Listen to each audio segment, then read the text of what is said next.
Good afternoon, everybody. Welcome back to the Cyber Policy Center. It's so wonderful to see everybody here, and welcome to those that are joining us on Zoom. It's my pleasure today to introduce Fred Turner, who's not only a colleague of mine, but also the chair of the Department of Communication here at Stanford. Fred's work has really profoundly changed the way we think about people and the intersection with media and technology. He takes a historical approach.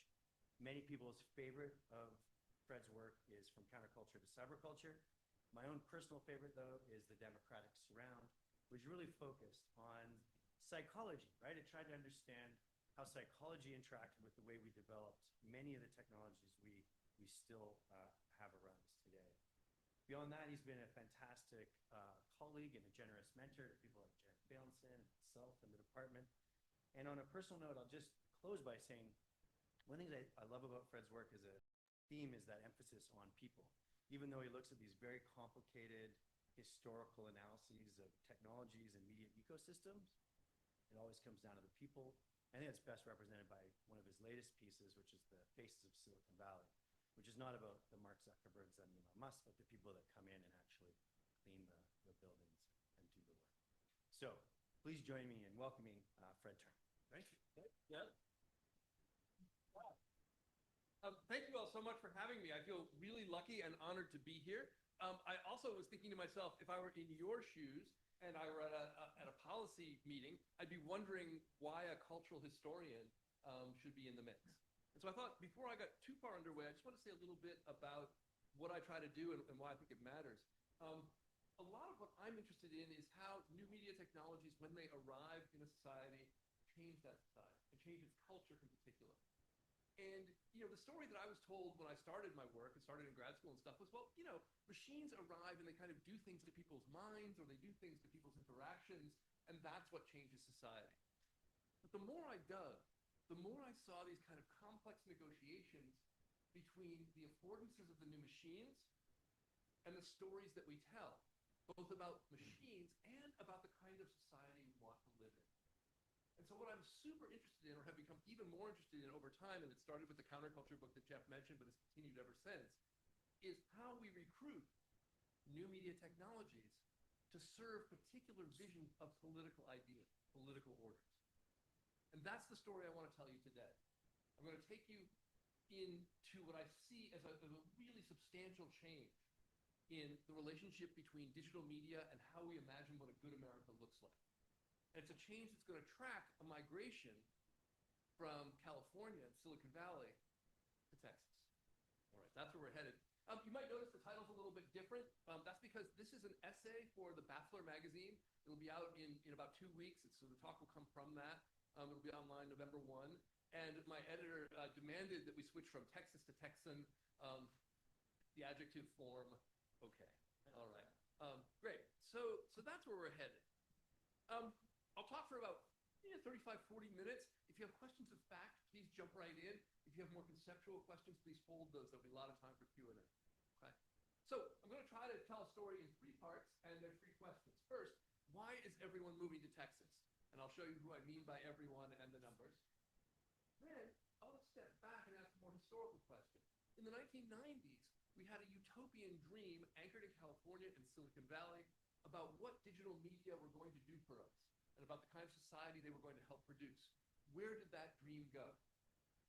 Finally, I'll ask, what is the Texan ideology? What are the sets of beliefs emerging in Texas? And where are they taking us politically?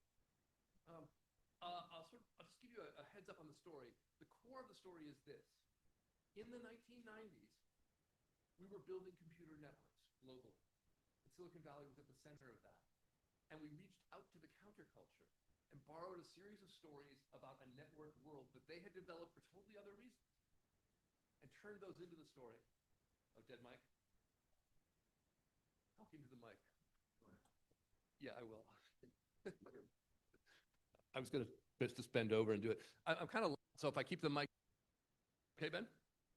So we had a dream of a kind of networked world that was born in the counterculture, made real in the 1990s.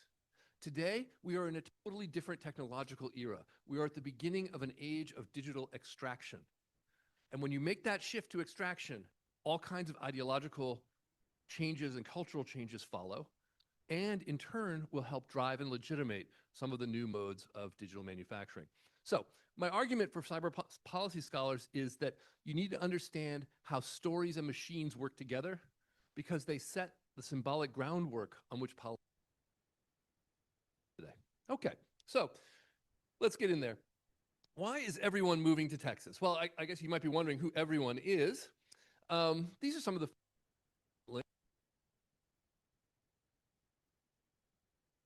in 2020, recently moved to Tennessee. Joe Lonsdale, who's going to be a really important figure for us to talk about today, one of the early PayPal execs, frequently depicts himself as a co-founder. That's a little exaggerated, but he's often called that. And of course, Elon Musk brought Tesla's headquarters there, along with a series of other parts of his empire, SpaceX in particular. Since 2020, more than 200 firms have moved their headquarters to Texas.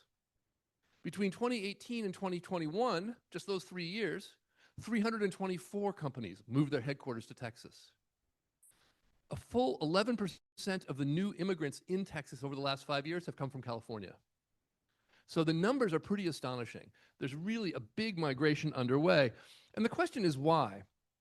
Well, there's a kind of standardized story emerging mostly from the right these days that California doesn't, quote, work. And so the Hoover Institution here at Stanford did a study of this migration, and they said that people are moving because of, and this is a quote, high tax rates, punitive regulations, high labor costs, high utility and energy costs, and high living costs, particularly housing. Now, that's all true, but it kind of downplays the core piece, which are utility and energy costs. In a world in which we integrate digital technologies with the manufacturing of automobiles or other systems, in a world where we're going to anchor digital work in extracting resources, we need resources. This is the Gigafactory, Tesla's largest factory in Texas. And you see it says the words Tesla. If you ask any executive at Tesla how big those letters are, they'll say, well, you can see them from the space station. It's not true, but you know. A couple of things to notice about this building. First, it's next to a river. The new industries require enormous, particularly water. Water is important because it cools digital systems. Okay. They also require land. This factory, just itself, not the parking lot, covers 2,500 acres. That's the size of a ranch.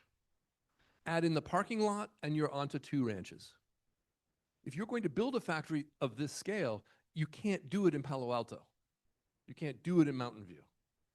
You can't even do it in Santa Clara. Okay. In addition to manufacturing centers like Tesla, companies that work on more data-centered businesses are moving to Texas very, very rapidly. So OpenAI is building a series of data centers in Texas and, in fact, around the globe, around the country, around America, that one reporter estimates will together require as much energy as 2 Hoover dams could deliver. That's a huge amount of energy. And as you can see, they also require a lot of space. And not only do they require space, but if they're going to be cooled, they require electricity, a lot of water. So here's a sort of sample data center. You can see that each of these, all those little fans need electricity to work. The electrical bill associated with these new technologies is enormous. The New York Times estimated that the average electricity bill of a Texas citizen has increased 5% in the last 3 years, due entirely to the arrival of cryptocurrency and AI, which is fascinating. The water shortages that are emerging around the country. This is of a Meta plant in Georgia that caused the local water system to run dry by using its cooling. So my point is that when people move to Texas, they move their companies in order to get natural resources that they need for the new kinds of manufacturing that we're seeing. AI and the mining of the social world, Bitcoin and the creation of digital currencies. The other thing that they really need, of course, is deregulation. They want to work in a world where the state is pulled back and lets them do this. And so they need a state with a tradition of extraction, a tradition of deregulation, a tradition of honoring and celebrating entrepreneurs, cowboys, and of course, Texas has all of that. And you're going to get a fair dose of Texas history today. I sort of apologize for that, but yeah. In the meantime, though, let's step back for a minute and ask, what happened to the dream that once animated our vision of the internet? That dream was very closely associated with a former lyricist for the Grateful Dead, John Perry Barlow, also a Republican congressman at one point, or a state representative, I believe, in Wyoming. And, you know, this is a fascinating picture. This is the picture that ran of him in Wired. In 2006, he wrote a document that became the defining document, in my view, of the Californian ideology. And it was called A Declaration of the Independence of Cyberspace. And in this document, Barlow argued that cyberspace was a vast, unconquered, open realm in which bodies no longer mattered and government no longer mattered. Cyberspace was the realm of shared minds, shared consciousness, a place where you could leave your body and all the of the ordinary and enter a state of shared communion. Now, that ideology was, you know, very widely circulated in the late 1990s, especially through Wired magazine, but it was anchored in and came from a different time. It came from the counterculture of the 1960s, and very particularly the commune movement of the 1960s. Now, there's no reason anyone here but between 1966 and 1973, America saw the largest wave of commune building in American history. As many as 750,000 Americans left their ordinary homes and moved back to the land. And when they moved, quote, back to the land, they did things like this. They built communes in which they could ostensibly leave politics behind and embrace new technologies and new modes of shared consciousness. Now, some of those technologies you're familiar with as countercultural. So stereo music, LSD. What LSD was supposed to do was take an industrial product and turn it into a technology by which you would recognize that everything is in fact one thing, all connected. One of my favorite technologies was actually this, the geodesic dome, Buckminster Fuller's design, here reconfigured at a commune called Drop City. Now, you may wonder why these domes are shaped the way that they are. You might not remember that in the 1960s, the great insult, if you were our age, was to call someone square. A square was someone who just followed the rigid rules, believed in bureaucracy. Clearly, these are not square. They are literally environments built for the purpose of putting you emotionally in touch with the fact that the world should be organized around shared consciousness, that there were natural forces and natural shapes, and roundness was the way forward. That sounds hokey, but the idea across the counterculture, but particularly this commune-based part of it, was that we could ecstatically share our mindsets. We could enter the global village that McLuhan had promised was happening with media, and we could leave politics behind. Now, of course, you might notice that almost everyone in this picture is white. They're all young. It's a lot easier to share consciousness with people who are like yourselves. And in point of fact, the communes, as I discovered when I did the counterculture book, were hotbeds of misogyny, racism, anti-homosexual feeling, with very few exceptions. They were extraordinarily conservative, which blew my mind. I was really surprised. In the communes that were organized in the way that I'm describing, what tended to happen was that a charismatic man would take charge. And I began to realize, oh, what's going on in these places is rule by cool. It turns out that when you take away bureaucracy, when you take away legislation, when you take away rules and institutions, what you get is charisma, cool, prejudice bubbling up, stereotype bubbling up. You get the makings of authoritarianism. But I'm getting ahead of myself. Okay, so this was the dream in the 1960s that Barlow attached to the internet. And this is from an art group called USCO, the US Company. And as you see, it's an emblem of a globe unified in the fantasy that we are all one consciousness. If you ever use Dr. Bronner's soap, you can read this ideology on the bottle. Okay. Now, in Silicon Valley, this was an extraordinarily valuable hustle. So this is the Apple II emerging in 1984, and I'm going to flip some pages because I need a quote here.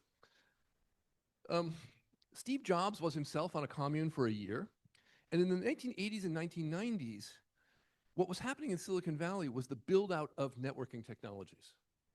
So people were building servers, they were building desktop computers, they were building routers, they were building TCP IP connectors, they were building the network technology. And the story that the globe should be organized around a network of consciousness was pure catnip for marketers of the new technologies. It let computer scientists imagine that they were rebels, not serving the man in any way, but actually rebelling by making machines. It let them push back on regulation. I mean, if we're building utopia by building the internet, then stodgy old Washington has to go somewhere else. They're not helpful.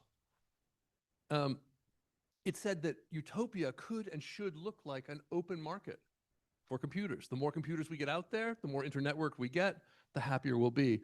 And as Richard Barbrook and Andy Cameron wrote in their very famous essay, The Californian Ideology, to which mine is a response, quote, in the digital utopia, everyone will be both hip and rich.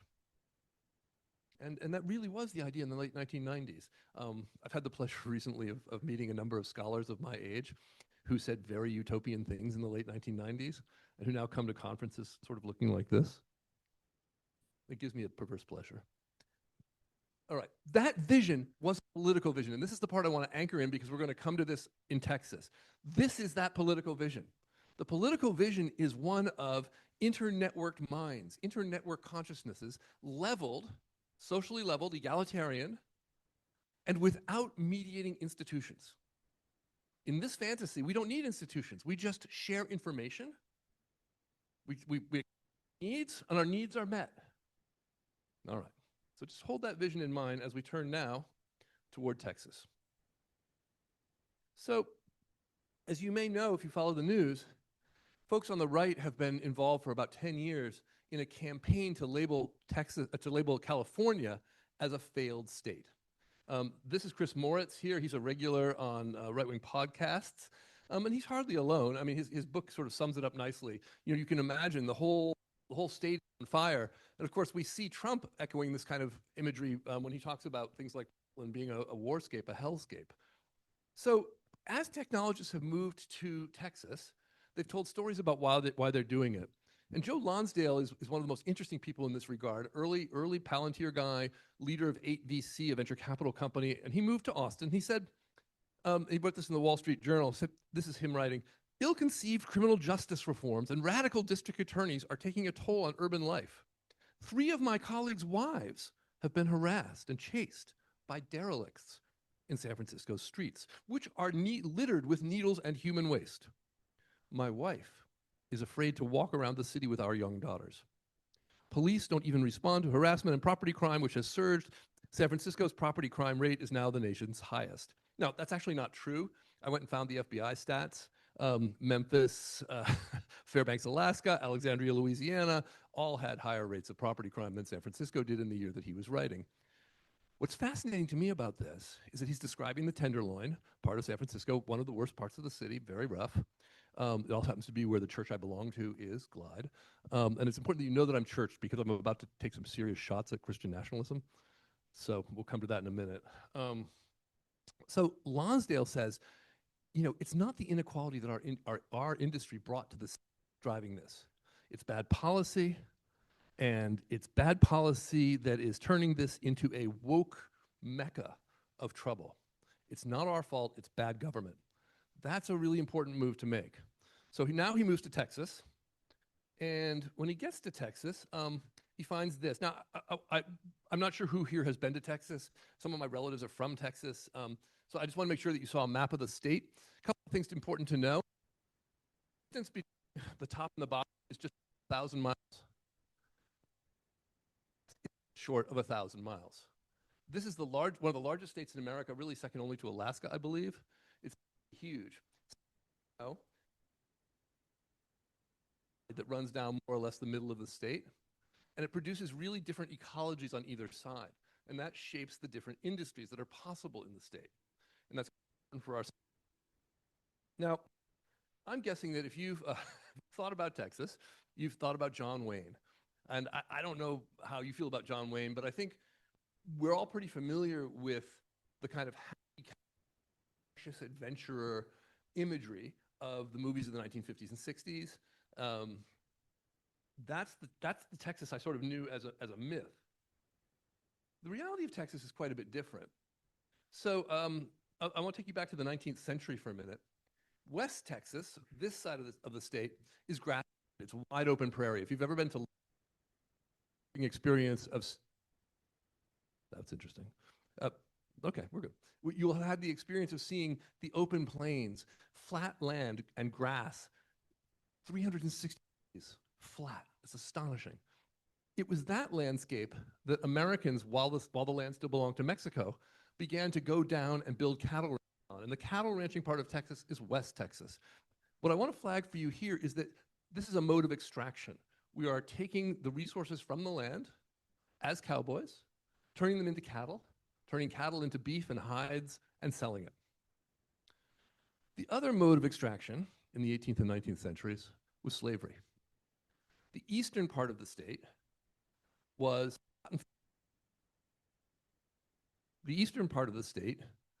a place in which Americans were recruited by the Mexican government before it was part of the United States and encouraged to be doing it. And then while they did that, they made a pact with the Mexican government that they'd be allowed to bring enslaved people with them into the state. Texas was one of the very last states to give up slavery.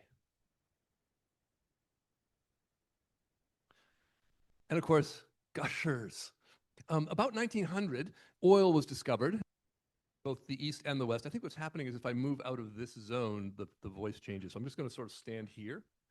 Okay. I can keep my, oh, good. I'll just be, yeah. So the key thing is that we've extracted cotton and the labor of African Americans. We've extracted grass and turned it into cattle through the labor of rancheros. And now, starting about 1900, we begin to extract oil. The 1900 oil boom was one that you'd be pretty familiar with, major oil firms, major companies making big money. But there's a second oil boom that's going to be the subject of my story, and it's especially important for understanding where we are now. And that happened in the 1930s. In the 1930s, a series of wildcatters, independent oil explorers, bought and explored land that others had ignored.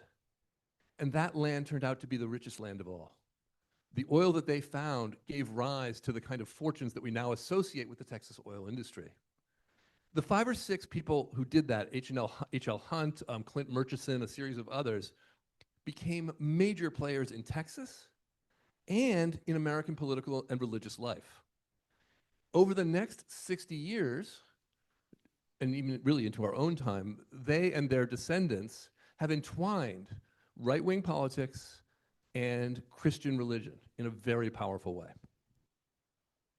So the first and I think most telling example of this, and a kind of taproot example, is H.L. Hunt, one of the great wildcatters, funded this man. His name is Dan Smoot. Dan Smoot was a former FBI agent, and he was funded to start a radio program and a series of publications called Facts Forum in the 1950s. And here's the core argument in the Facts Forum world. Democracy is a political outgrowth of the teachings of Jesus Christ. Christianity is essential to the creation of our democracy. We in Fact Forum know that American democracy is still the most nearly perfect expression ever made by man in legal and political terms of a basic ideal of Christianity. So if you've been thinking that the Christian nationalism that surrounds our presidential administration at the moment is a new phenomenon, it's not. On the contrary, it's anchored in the Bible Belt, and particularly here in Texas. So alongside the religion, folks in the oil men funded a whole series, multiple generations of politicians. And the thing that I want to say is that if you're an oil man, you need 2 contradictory things. On the one hand, you need the government to stay off your back so that you can dig up the oil and get the land that you need. On the other hand, you need friends in government to make it possible to keep government off your back. So you're constantly lobbying for your own independence. It's a funny thing. And it means that you need to take charge of the political landscape, and these folks do. They helped create John Connally, sitting there with JFK. He was the Secretary of Navy for Kennedy. Connally also would go on to become the governor of Texas. They helped create Lyndon Johnson. They helped create President Bush 1. They helped create President Bush 2. The point is that the people who did this work were, in the 50s and 60s especially, very radically right-wing and frequently racist. They supported the John Birch Society. They supported other explicitly anti-Semitic and racist groups. And they supported right-wing political actors. Whether that has been tempered or not, I think is an open question at the moment, and we can talk about that. But in the 50s and 60s, the brand of conservatism is very far to the right, and the brand of religious faith is anchored in a very particular literalist, conservative Southern Baptist reading of Scripture. Today, I would argue that combination is driving what we can call the Texas ideology, and it's providing a logic by which people who are migrating to Texas from Silicon Valley can themselves claim resources, natural resources, that they need to do the extraction work that is the essence of digital industry today. This is Governor Greg Abbott.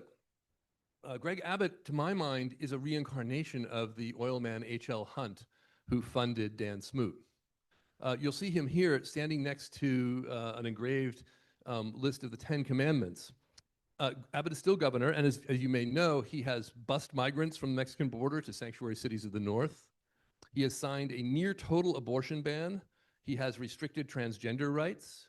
He has put an end to DEI offices at public colleges and universities in Texas. And this fall, Senate Bill 10 has taken effect. There are about 1,200 school districts in Texas. All but 11 of those are now required to have the 10 Commandments on the wall in a certain poster size, a large size, without comment in every classroom. Okay. So for Dunn, doing political work and for Abbott, doing political work and doing religious work are the same thing. And it's important to know that Abbott and Governor Patrick underneath him are funded by and managed by an oil man. This is Tim Dunn runs a company called Crown Quest Operating, one of the big oil drillers in the state. He is, according to Texas Monthly Magazine, the most powerful man in Texas. And he's also a pastor, a working pastor, and has been a power broker for some time. And here's how he describes himself. I have very deliberately unsegmented my life. I don't have one approach in business and another approach in ministry and another approach in church. I work for God, and God has given me a bunch of jobs to do. So this sounds just exactly like H.L. Hunt. And Dunn sees oil and keeping homosexuals out of schools and income taxes off the books and renewable energy out of the market as part of his divine mission. And it's interesting, his ideas are his ideas, but it's also interesting to see how he lives. He built a Christian K-12 school, an academy, a Christian academy. And then right behind the academy, he built a family compound. And he has his own house there, and now his adult children are building houses on the compound as well. And this is all in Midland, Texas, which is one of the epicenters of the oil industry. In that space, Tim Dunn is literally the patriarch. He builds a model of patriarchy. He rules over the school. He rules over his family. He rules over the oil industry. And through Greg Abbott, he rules over Texas politics. And as our tech friends are moving to Texas, they find themselves speaking to, seeming to agree with, and celebrating the views of Tim Dunn. Here's Elon Musk. Well, I'm not a particularly religious person, he says. I do believe in the teachings, I believe that the teachings of Jesus are good and wise. Now, there's the words, but look at that picture. You may know that Musk is a natalist. He believes that people with particular intellectual abilities and arguably particular racial characteristics should breed more, should have more babies. And yes, we did hear that in Germany in 1933. And this picture to someone in certain circles will say, look, family man. And again, I celebrate family men. I'm not trying to say a person shouldn't be a good father. On the contrary. But what I am saying is that this sends a particular message in this particular context that's very powerful. Joe Lonsdale, likewise, is Jewish, actually, but he's funded and founded a school that teaches the great books and argues that we need a Western Christian-style education, and that Judeo-Christian values are the basis of American society, should be the basis of American business, much as H.L. Hunt once argued the same thing. So the question is, what's the Texan ideology? I would argue that the Texan ideology is an inherited understanding that America is a Christian nation, that democracy is an expression of Christian ideals, that Texas is a land in which entrepreneurs with special abilities, special skills, should be allowed to flourish and run free, and that when they do, God will reward them with the wealth of the planet. God will reward you with oil, with money, with faith. And this idea is as old as the Republic. When the Puritans came, when the Pilgrims came to Plymouth, Massachusetts in 1620, they were sure that God had already decided, hadn't told them. And so their job on earth was to see who God favored. And out of God's favor, they could begin to see who might get to heaven. What was the measure of favor? Money. And Tim Dunn is very wealthy and very favored. I'm going to get really dark here for a minute, and so I just want you to bear with me while I do. I'll come back up toward the end, but I'm going to get very dark for just a second. So Joe Lonsdale made a video on YouTube earlier this month, and in that video he said, there is a natural aristocracy that should be in charge. It's their duty. And by natural aristocracy, he does mean nature. He means people who have an embodied organic betterness than others. And in the course of the interview, which you can see on YouTube, his interlocutor says, basically, you mean billionaires? And he says, yeah. That logic, ladies and gentlemen, is the logic of the slaveholder. Now, I am not arguing, I'm going to be clear about this, I am not arguing that in any way digital builders are enslaving us. That is not what I'm arguing. I am arguing that the sense of racial superiority, of masculine superiority, of mastery of the natural world, and of the sense that we should be allowed to master other kinds of people that characterized the 19th century slave era in the United States, all of those are symbolic resources for us now. We are hearing echoes of those all the time. And unless you've spent as many hours in the library as I've spent reading about the 19th century, you may not spot that. And so I feel like it's my job to kind of call it out. Again, not saying anybody's enslaving anybody, but I am saying that the logic of mastership that animated the enslaving era animates our own. So the question is, where do we go from here? Well, I run with a bunch of folks who say, well, we need to get the internet we used to have. We need to go back to that era. I think that's a mistake. I think the left-wing dream of speaking our truths to one another and assuming that a good democracy will result is naive in the extreme. I don't think we get to leave our bodies behind. I don't think we get to stop doing politics. I don't think we get to leave race and age and all the characteristics of being behind and become, live on some kind of electronic frontier. I just don't think that works. Didn't work in the 90s, didn't work in the communes, not going to work now. Likewise, we can't our way out of this by dreaming of digital systems, consciousnesses, special minds that will somehow watch over us and take care of us or manage our affairs for us even as they take our jobs. I think that AI is not the answer here. It's not even part of the answer. The answer, and this is to folks who spend as much time around technologists as I certainly do, this answer is going to look really boring and old school. But I think it's the only answer. The answer is politics. Turning to institutions, returning to the things that the counterculture, that the technological utopians of the 1990s, and that many in the Texas ideology today reject. It is a world of regulation. It is a world in which the government speaks not simply for those who want to do the extracting, but for those whose lands are being extracted from. It's a world in which we share the goods. We don't just award them to those whom God seems to have chosen. Thank you.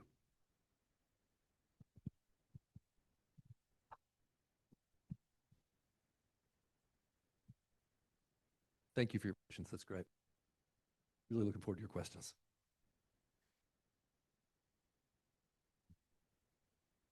Thank you so much, Fred. As always, I think it's particularly interesting to have this conversation with you now in the backdrop of a federal, shutdown, where the very institutions that you're talking about are sort of shuttered. Yep. As you were speaking, I was kind of like creating a table of the Texan ideology as you were going through it, and sort of California ideology. I was wondering if I could just do a couple of checks with you and make sure that I was following right. For Texan ideology, clearly that form of religion plays an important part, the religion in the state. How does the California ideology differ there? Right. So Californians had the same kind of almost religious utopian impulse, but they weren't churched. It was a kind of utopianism that was secular.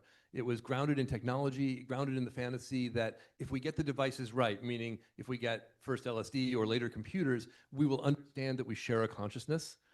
And the Texas comes out of a long history of particular churches in a particular place. Okay. And then for the people at the top here, in Texas, it's these very powerful entrepreneurs that have access to a lot of resources.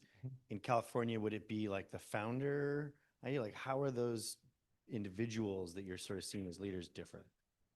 The leaders in the two spaces are actually very similar, maybe even sometimes the same people.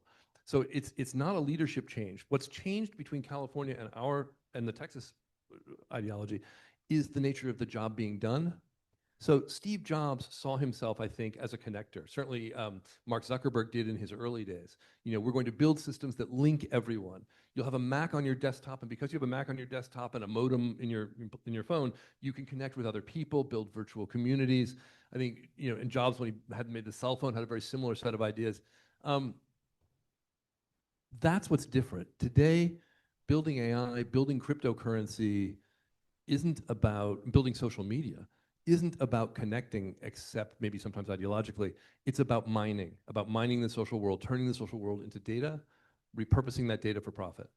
And as mining becomes the mission, it demands a different set of resources and a different set of stories, a different set of symbolic resources to do the work. Okay, thanks for those differences. So if we were to think about policy implications here, the California ideology was seemingly quite dominant in the 90s, 2000s, maybe until very recently. Do you then see now that the Texan ideology is on the rise and will be dominant in sort of American conversations? Well, at the moment, the White House, and I think that's enormously powerful, and we'll have to see. The challenge of the Texan ideology is that it's entwined with, but not the same as, a series of ideas in the megaverse, a series of ideas in conservative and fundamental Christian circles. Those worlds are different, but they overlap. And so to the extent that we can make machines speak to their quest for power so that Musk appears in the Oval Office, then we might see that continue for a bit. I did want to speak to the notion of the government shutdown that you point to.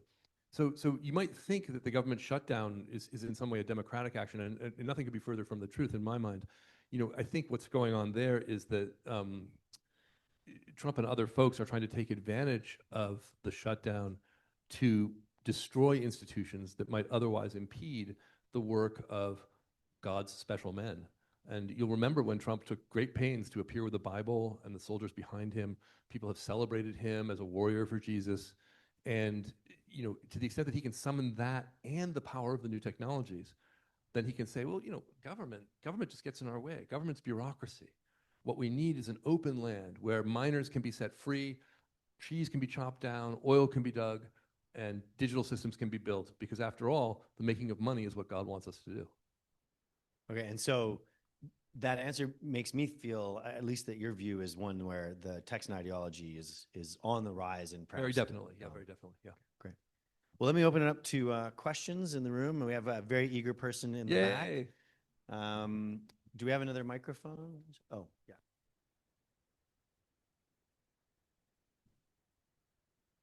Thank you so much, Fred, for this really. Yeah, we're all drifting in and out. All right. Someone at SpaceX knows we're talking about. My question, unfortunately. Okay. I think for all of its disturbing characteristics, I'm struck by the fact that the Texan ideology, as you've outlined it, seems to be very pro-democracy and in fact claims democracy as an outgrowth of Christianity, which to me is quite diametrically opposed to some of the anti-democratic rhetoric coming out of other notably Christian tech barons, such as Peter Thiel. Yep. I wonder if in that sense there could be something recuperable from this ideology or like antidotal to some of the anti-democratic sentiment in Silicon Valley today. Oh my gosh, that would be if it were true. So yes, I do think we could recover that notion, although the idea that democracy and Christianity are the same thing is a little scary to me. The challenge, I think, is their vision of democracy. The democracy that H.L. Hunt foresaw is not the democracy that you and I might want to see. I was struck, and there's a line in the magazine piece that, the democracy that H.L. Hunt and his crowd want is a democracy that produces these sort of very wealthy leaders who are free to, they're free to do what they want to do. They have a freedom to do, to extract. It's a kind of Christianity that doesn't produce soup kitchens. It produces holy men. And there's something about democracy and the vision of the Christian democracy that is that. It's not an egalitarian world. Now, there are people out there. There's a guy named Nathan Schneider at the University of Colorado who writes about this beautifully, who is himself a Catholic activist. And he has a vision of a Christian democracy that's very different. But the Texas version is freedom to, not egalitarian. But I wanted to just come back to that. We go to our next question. At the beginning, you talked about very utilitarian things, literally utility rates. Mm-hmm. And they sort of disappear towards the end. Mm-hmm. Do you have a sense now that you've gone through this whole analysis of the relative importance of, for instance, the Texan ideology versus literally just land and electricity rates? So I think we often think about those things, the material and the symbolic, as if they were different worlds. And on the contrary, one of the things that my work over 4 or 5 books now has really shown is that those things are constantly entwined.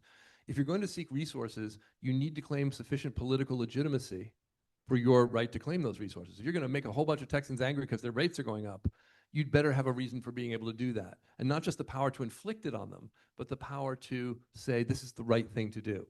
So I think the Texan ideology and the material extraction work hand in hand.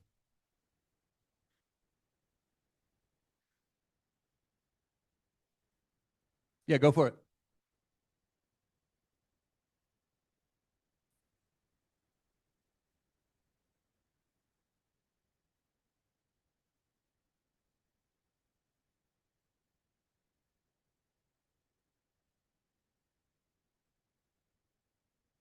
Great. So that's great.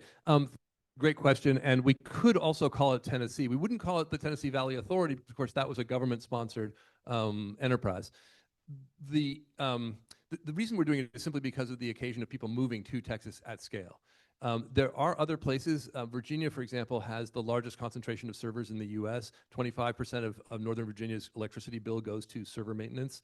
So there are other places. Virginia, Tennessee is one. I believe, wasn't it Larry Oracle who just moved over to Nashville, moved his HQ to Nashville? Is it Nashville? Not going to remember. What I would argue is that Texas is concentrating the ideas, the people, the resources in a way that no other state yet is. And it's also producing stories and political leaders in a way that no other state has. Tennessee, I believe, produced Al Gore. And Texas has produced a series of presidents, continues to have an outsized influence in that space. A question I thought you were going to ask actually is, why aren't we saying California again? Because I think there's another question, which is why the more Christian sides, the more traditional sides of California, the more Central Valley part of California is not part of this discussion, right? I'm sort of intrigued that, why didn't Elon Musk just head a little bit inland and take up some of that great open grassland there? That's a question I don't have an answer for.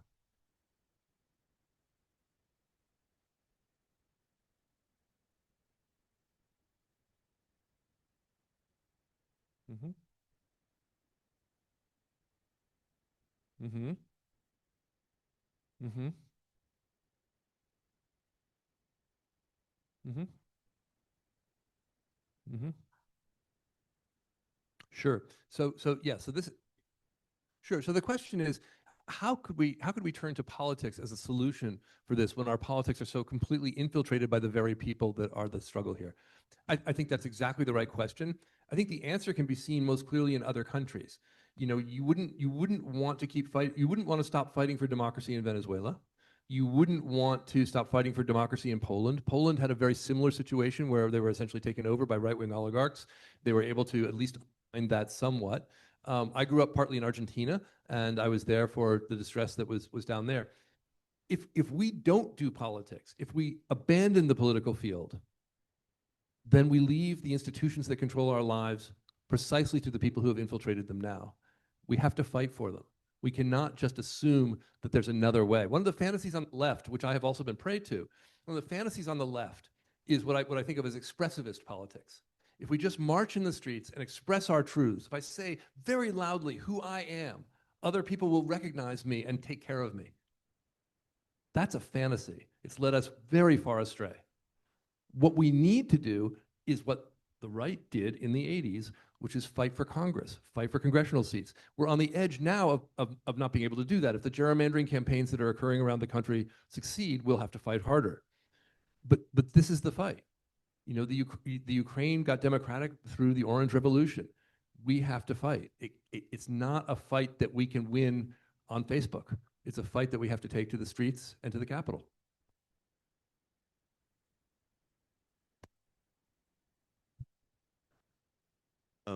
So I agree with you so much that I almost don't have a question, but I do have a question, but I also wanted to also respond with my. Great. Yeah.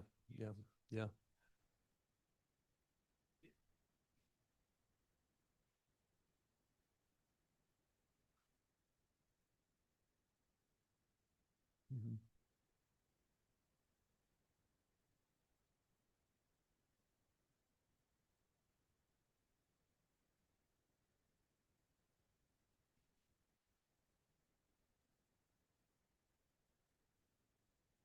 Yeah.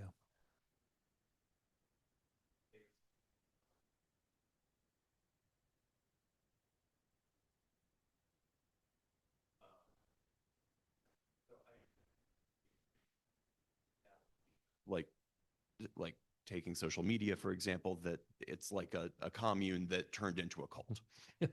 Yeah. Thinking about cult leaders, what I'm trying to do is connect that analogy to the larger economic, Mm-hmm. environment. Mm-hmm. And I wonder if you would agree that content analysis technologies, including AI, but also before Mm-hmm. what we've been calling AI, have just increased the marginal value of collecting this kind of data from people. And we know that even though we hope that technology will, create more leisure time for us, it tends to actually just increase the marginal value of working more and causes us to work more. Yep. And this analogy is often made, I'm not knowledgeable about this area of history, but the analogy is often made about the cotton gin, that it made slavery profitable to try to produce cotton at that insane scale and exploiting people to do it. And I wonder if you see the economics of this in a similar way, or if you Yeah, so I have a couple thoughts about that. My thought actually runs a little bit differently, and it runs in a weirdly historical way. I've been struck for a long time, and I'm currently trying to write a book about the weird collision of American identity-centered cultural movements, followed almost immediately by the development of media-centered surveillance technologies that turn those expressions into value. That it's a really weird thing where we as a culture develop a series of conflicts in the 60s and 70s around gender, around race. We start having these conversations in a public sphere, and then suddenly the categories that we develop to have those conversations in become super valuable. I'll give you an example. I was studying Facebook in 2018, and I was over at the headquarters a lot, and I found a sign on the wall that was created by their internal art and propaganda department, and it was a sign in rainbow colors that said "Take care of," and then it listed all of the categories of left people you can imagine: LGBTQ, trans, people of color, BIPOC, all the way on down. And what fascinated me was that Facebook takes care of those people in a very profitable and very particular way. So I'm struck by the fusion of those two things. On the political economy side, I'm struck by how powerful it is that the vision of a network outside government legitimates a call for deregulation. It says that the voice of the people is in every individual person, not in the state. And if you succeed in making people believe that, it gets very hard to turn back on the technologies that you're pointing to and say, no.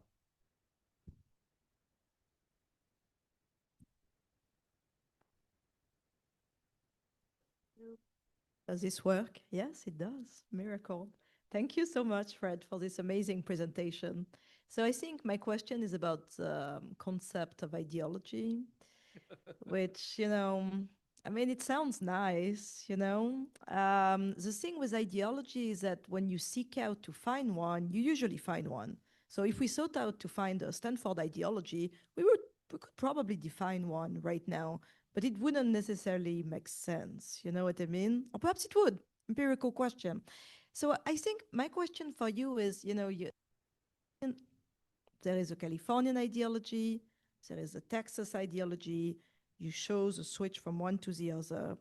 But I wonder if you could expand a bit on the ways in which really all of these ideas have been around for a very long time, and there is just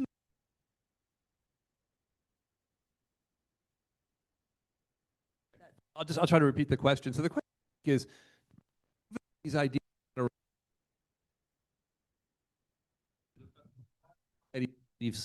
social worlds that I'm looking, then the ideologies would suggest, what's the legitimacy of claiming an ideology in play?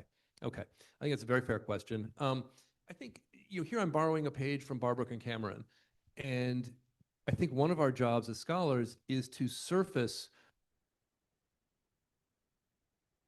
interaction and storytelling that are widely deployed. I mean, you and I would probably agree, completely hegemonic. No ideology ever covers the sky such that no one can see anything else. Yet, ideologies, I think, are a valuable framework for understanding what's going on here because they produce a relatively coherent bucket of symbols from which actors can draw as they seek resources. And to key players, then that its coherence provides a kind of legitimacy for actions taken in its name. And so it's by in a particular stratum all suggest to me that ideology is a useful concept here.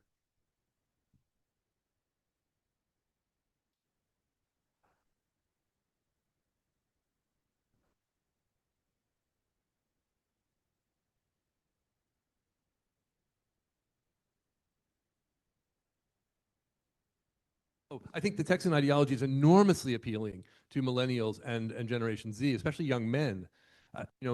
I passed over it quickly in the talk, but in the article you'll see quite a bit about this.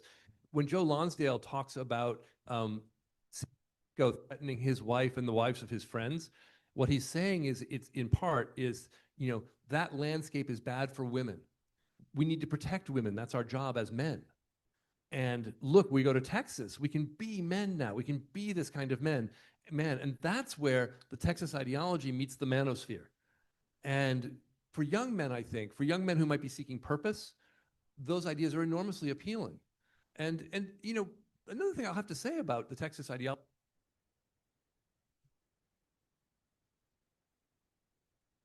than the left seems to come up with at any time. If I were a young man right now, I would be enormously drawn to the right. Lots of big ideas, lots of big thinking within a certain to reimagining things. So yes, I think the tech.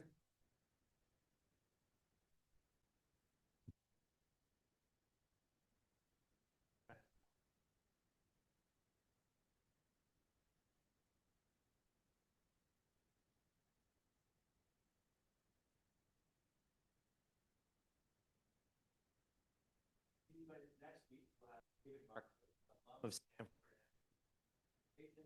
talking about his latest work around AI.